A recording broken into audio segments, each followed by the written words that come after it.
Tudalen 108, penod 12, yn ara 10 a phob yn dipyn.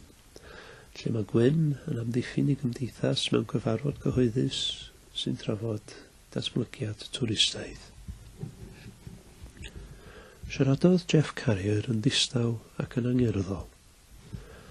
Ers prynu Cwm Dilos roedd wedi syrthio mewn cariad ar Dyffryn, allech chi ddim dychmygu cymaint o gysur oedd o'i reolwr canolfan Hamdden yn Wolverhampton wybod bod lle mor hyfryd iddo gael dionc iddo ar ddiwedd wythnos. Lle roedd dyn yn gallu ymlacio dod ato'i hun, lle i fod mewn hedd efo'r byd, lle gallai osod i chwyd mewn rhes a chael ei hun at ei gilydd yn barod am wythnos arall ar talcen lo. Bydd Gwyn yn eistedd yn un o'r rhesi cadeiriau tu allanol y nedd. Synhwyrau ymateb i gymdogion i eiriau Jeff Carrier. Ryfeddod ac ymfalchio'r rhai roedd i byd mawr mewn papur newydd, lle bod lle mor ddinod a chyffredin ar Dyffryn yn golygu cymaint i ddyn o bell. Dryswch y rhai ag ei drafferth i ymdopi'r dull siarad a'r delwedd y diethyr. A thawelwch aslyd y rhai mwy profiadol a'r hosau glywed sylwedd yr anerchiad. Jeff Carrier yn ei flaen. Roedd Cwm Dilos, fel y gwyddau pawb, yn edrych allan dros adeiladau a hen chwarel y granet, ac un gyda'r nos wrth eistedd ar y patio yn edrych draws y chwarel, mi feddyliodd bod yma gyfle i roi rhywbeth yn ôl i'r lle, a oedd wedi rhoi cymaint iddo fo. Meddyliodd, ond i fyddai'n wych gallu troi'r anghenfil hwnnw, craith ar wyneb un o ddyffrynoedd harddaf yr holl wlad yn beth defnyddiol a chynhyrchiol unwaith eto, i wneud i ffwrdd ar llanast a gwneud y lle yn rhywbeth y gallen ni gyd ymfalchu arno. Roedd Wolverhampton yn llawn o bobl a fyddai'n talu ddod i lle fel un, i aros ac ymlacio ac ail egnioli, gwyngodd Gwyn. Ar dechrau, wedi twtio chydig, byddai modd rhoi ychydig o garafannau yno, a'r cais cynllunio ar gyfer hynny oedd dan sylw hynny wrth gwrs. Ond gydag amser a grantiau, roedd o wedi bod mewn cysylltiad â bwrdd datblygu oedd y diddordeb mawr. Mi fyddai modd troi rhai o'r adeiladau mwesty, a spa falle, fyddai'n dod ag arian a gwaith newydd a bri i'r ardal. Dyna beth bynnag oedd ei weledigaeth o, ac oedd yn gobeithio y byddai pawb oedd yma hynno o weld y cynlluniau'n dod i rannu'r weledigaeth honno, o ddofodol a bywyd newydd i chwarel y granet. Ysteddodd Jeff Carrier a chymeradwyadd pawb yn cynnwys un neilltuol o frwdfrydig nad o neb yn ei nabod yn ei blaen yn eith. Dychwelyd Gwyn draw at ffyrddau a ddangos y cynlluniau oedd wedi gosod ar ochr y neuadd o flaen y cybyrdau gwydyr o lythyrau a man eiddo ceiriog a cherddi humorus. Yna dychod i dy blaen y neuadd ar y 4 estyddau yno. Jeff Carrier, Ian Morris, cadeirydd y cyngor cymuned a chadeirydd Henon ogystal. Swyddog cynllunio sir, dyn bychan crwn tua 20 oed ond yn moeli, ac Edward Jones y cynghorydd sir. Eddie Jones. Brit plaid lafur a mwstash bach brith a gwallt brilcrim boi. Pleidleisiau Llansilin a diffyg pobl i sefyll yn ei erbyn oedd yn rhoi lle iddo ar y cyngor sir. Hynny a thrwyn am gynllwyn manteisiol, roedd Gwyn yn ei gasau. Ar wahoddiad i Morris fe gododd Eddie Jones i siarad. Siaradodd ynta hefyd yn Saesneg. Dywedodd i fod 100% y tu ôl i gynllun Jeff Carrier. Roedd yr enghraifft berffaith o'r hyn a oedd yn gorfod digwydd mewn llefydd fel y Dyffryn oedd wedi gweld colli diwydiannau trwm. Yn wir fe allai cynllun Jeff Carrier fod yn batrwm ar gyfer llefydd eraill, tebyg. Roedd twristiaeth bellach yn rhan anotod o'n economi. Oedd yn dod â miliynau o bunnaidd i'r region bob blwyddyn, ac roedd hwn yn gyfle i'r Dyffryn gael ychydig o'r arian hwnnw iddo hun. Ar ôl diolch i Jeff Carrier am ei waith efo'r cynlluniau a'i barodrwydd i'w rhannu efo pobl o Dyffryn, fe orffennodd drwy ddweud bod gennym ni ddewis. I nychu a byw am byth yn gysgod creithio'r gorffennol, yn ta'i gefnogi cais Jeff Carrier a bod yn rhan o ddyfodol newydd, disglair a llawyrchus. Sylwodd Gwyn fod y swyddog cynllunio wedi peidio chymunodiadau. Wedi'r gymeradwyaeth fe weddhoddwyd cwestiynau ar llawr. Gofynnwyd ynglyn â chost y cynllun, y cam cyntaf o'r carafannau a chost y camau tymor hir. Gofynnwyd faint o swyddi, adeiladu a chynnal y byddai'r cynllun yn ei greu. Gofynnwyd pa mor sicr oedd Mr Carrier o gael yr arian oedd ei angen, a chafwyd y tebion i blesio'r cefnogwyr. Cafwyd eiliad neu ddwy anghyfforddus pan ofynodd ei pentre ynglyn â phwy fyddai'n rhedeg y maes garafannau. Gyda bod gwaith Mr Carrier a Mr Wolverhampton, a'i rhywun lleol yn terhywyn o'i ffwr.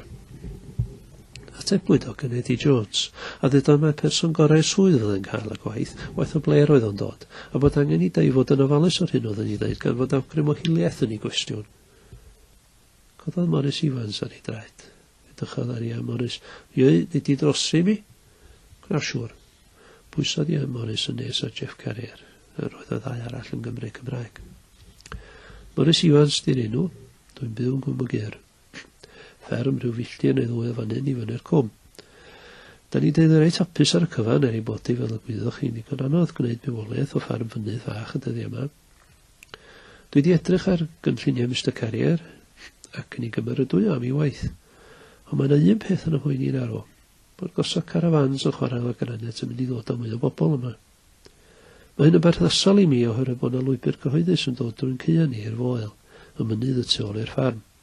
Mae'n olygfa dda i thopi a chanad a di ond rhyw awr o dro o ffordd y cwm, mae'n lle andros o boblogaeth. A dydy ddim yn beth anghyffredin gweld hanner cant o mwy o bobl yno ar ddiwrnod braf. Hwyl banc ddwytha fe gollon i 6 oen. Di calonnau wedi bostio wedi rhedeg gan gi neu gŵn, ac nid dyna'r tro cyntaf i beth felly ddigwydd i ni. Bydd si mewn cysylltiad efo'r undeb amwythwyr ac mae'n debyg bod gwahanol ffermydd ardal y Berwyn yma dros yr wyl banc honno wedi colli 19 o wyn i gyd. Mae gen i arwyddion yn gofyn i bobl gadw i cwn ar lid.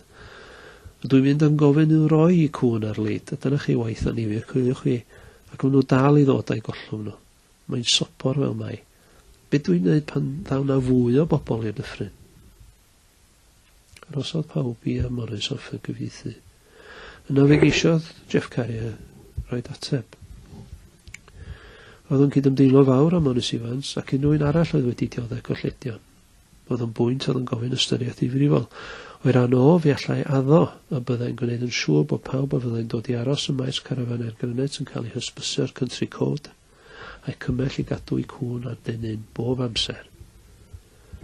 Roedd hwn yn faes a gallai cynghorydd Sir gynorthwyo gydag o, ac oedd Eddie Jones yn awyddus i gyfrannu. Dechreuodd drwy ategu cydymdeimlad Jeff Carrier, ac yna fe newidiodd gyfeiriad y drafodaeth. Roedd amaethyddiaeth ar ei ffordd i lawr, meddai. Roedd Morris Evans ei hun wedi cyfeiriad pa mor anodd roedd i gadw 2 ben llinyn ynghyd, beth felly oedd i'w wneud. Oedd na unrhyw un yn yr ystafell allai gynnig ffordd ymlaen, ffordd o ategu'n lleol at incwm y ffermydd. Roedd y gynulleidfa'n simsanu. Tyniodd Eddie Jones i ergyd. Ond i doedd o'i blaenau nhw ar ffurf cynllun Jeff Carrier gyfle gwych i gynyddu incwm y fferm, swyddi parod lleol beth allai fod yn well. Safodd gwyn ar ei draed. Mr Cadeirydd, rosodd eiliad i Morris gymeradwyo i gais i siarad ac i sicrhau bod ganddo sylw'r gynulleidfa. Fi goffwn i gynnig ychydig o sylwadau. Gwelodd Eddie Jones yn pwyso nôl yn ei gader a dirmig ac atgasedd yn llenwi i wyneb. Mae wir fod na broblemau yma yn y dyffryn a bod angen i datrys nhw, ond dwi ddim yn credu mai trwy dwristiaeth mae'n gwneud hynny. Dwi newydd fod yn darllen astudiaeth o effaith twristiaeth ar ardaloedd gwledig yn yr Alban. Mae gen i gopio hwnna i fan hyn. Brownrigg yn Grieg, 1976. Mae croesoch i fwrw golwg dosti. Nodiodd y swyddog cynllunio. Mae'r astudiaeth yn deud fel hyn. Mae'r bydd o wariant twristiaid yn fwy ymddangosiadol na gwir. Mae yna lawer o sŵn a gweithgaredd, ond, ar ddiwedd y dydd, ychydig iawn sydd gan y bobl leol i'w ddangos am ei gwaith. Mae'n deud hefyd. O ran swyddi, roedd mwyafrif y swyddi newydd a grewyd ond yn gofyn am ychydig iawn o hyfforddiant neu sgiliau ac felly'n talu'r lleafswm cyflog. Heblaw hynny roedd y swyddi ar y cyfan yn swyddi tymhorol neu ferched oedd yn fawr o gymorth i gyflogaeth dynion. Hynny ydy, i'r rhai sydd fel arfer yn ennill cyflog i gynnal teulu. Ac, lle roedd angen sgiliau penodol, roedd y diwydiant yn troi'n aml at arbenigedd o tu allan yn hytrach na hyfforddi pobl leol yn y fan a'r lle. Mae hyn i gyd yn gyson am profiad ni o dwristiaeth yn y dyffryn. Mae yna westai yma ys cantoedd, ac eto dim ond swydd i glanhau ac ambell swydd gweini ar fwrdd neu weithio tu ôl i far y bydd y bobl leol yn ei cael. Chafwyd erioed rhywun lleol yn rheolwr ar yr un ohonyn nhw. Ac mae yna bwynt arall economaidd arall y mae angen ei wneud. Dydy twristiaid ddim yn creu cyfoeth. Dydy o mond yn ei symud o un lle llall. Mae ffermwyr ar y llaw arall yn creu cyfoeth o'r newydd, wyn, lloiau, gwlan ac ati. Mae'r dwristiaid sydd gen ni ar hyn o bryd, fel y clwsoch chi gan Morris Evans, yn amharu ar y creu hwnnw. Mae cynyddu nifer yr ymwelwyr sy'n dod yma yn mynd i wneud hynny'n waith. Ac i ba ddiben. Os awn ni ddibynnu ar dwristiaeth, fel sydd wedi argymell yma hynno, mi fydd yn bywyd yn sglyfedd i hynt a helynt economaidd ardal arall, neu waith, yw mympwy. Os aeth pethau'n dyn ar Wolverhampton, beth fydd yn digwydd i ni? Oedd Eddie Jones yn dechrau cochi. Brysiodd Gwyn yn ei flaen. Fe heriodd y cynghorydd Jones ni i gynnig ffyrdd o wella pethau yma. Gai gynnig felly? Os oes na bres gan yr awdurdod datblygu i'w roi dwristiaeth i fod yn cael ei ddefnyddio i greu cronfa fenthygiadau llog isel i bobl ifanc sydd am ddechrau ffarmio, i roi grantiau fusnesau bach fydda'n cynhyrchu nwyddau ansawdd uchel y byddai modd i gwerthu a brimiwm, jam, caws, iogurt, o gynnyrch y dyffryn, neu siwmperi, blancedi, carpeti o wlan yn defed mynydd, neu hi hyfforddi bobl i fod yn arweinwyr mynydd. Ie, i ni gael bydd o'r defnydd hwnnw o'r mynyddoedd, yn ytrach na bod y swydd i mynd yn barhaus i bobl o'i ffwr. Oedd Eddie Jones bron o bostio, ond oedd Gwyn ar orffen.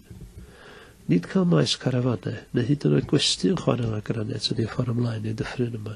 Sut bynnag ydych chi'n ei wisgo fod ydy'r cynllun yma, rhyw fath ar chwarel ei hun, mond ymwedd newydd ar hen gêm. Ie, yr hen gêm honno o exploitio Cymru a buddiannau i phobl bydd pobl o, wel, mi wyddon ni lle. Oedd wedi llwyddo i ddeud i ddeud, ac oedd ei galon yn dyrnu. Diolch i chi am rando, medda fo, ac eiste. Yn sŵn o curo dwylo, fe glywodd Gwyn bwt yn ei asynau. Trodd i ben a gweld ei pentrem pwyntio at ei fwndau papurau, mwraeth, yr astudiaeth. Diolchodd Gwyn iddo, a'i ffasio hi i'r tu blaen. Tawelodd o gymeradwyaeth. Roedd Eddie Jones ymateb, roedd yn flin, ac o'r herwydd efallai, ddim yn sylwi fod yn siarad Cymraeg. Dwi'n siomedig iawn fod Gwyn Lloyd wedi gweld angen taflu baw at Mr Jeff Carrier ac at gynllun mor addawol. Be wyr Gwyn Lloyd am y math o swyddi fydd yn cael ei creu o ganlyniad i'r cynllun yma? O'r ffordd oedd yn siarad, mi fydd rhywun yn meddwl mae'n mynd i'r coleg i wneud business studies neu economics nath o. O be glywes i, German ac Italian nath o. Dyna chi ba mor qualified ydi o. Gadawodd i'r sylw fwyta am eiliad. Yn ychwanegodd gyda think peryglus yn ei lais. Fydd rhai ohono ni paffio rhyfel yn erbyn Germans ac Italians. Bytina fasa Gwyn Lloyd yr un cariad at ei wlad, ac sy'n gan ei frawd.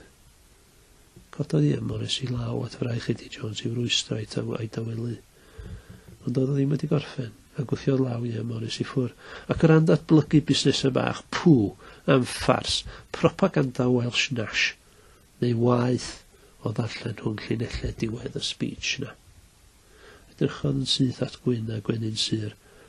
Os gen ti fatchis yn dy boced, Gwyn? Roedd yn neuad yn dawel, ond roedd tyndra a theimlad a dicder yn drwch yno. Cododd Gwyn ac edrych yn syth at Eddie Jones. Edrychodd hwnnw i ffwr, a cheddodd Gwyn allan. Wedi ddrws y cyntedd gau y tu ôl i Gwyn, roedd ar ei ben ei hun ac fe arosodd. Ceodd ei lygyd a gollwng o chenaid hir o'r ryddhad. Pan agorodd ei lygyd fe gododd i ben, ac wrth gamu at y drws allan dechreuodd wenu. Roedd o wedi ennill.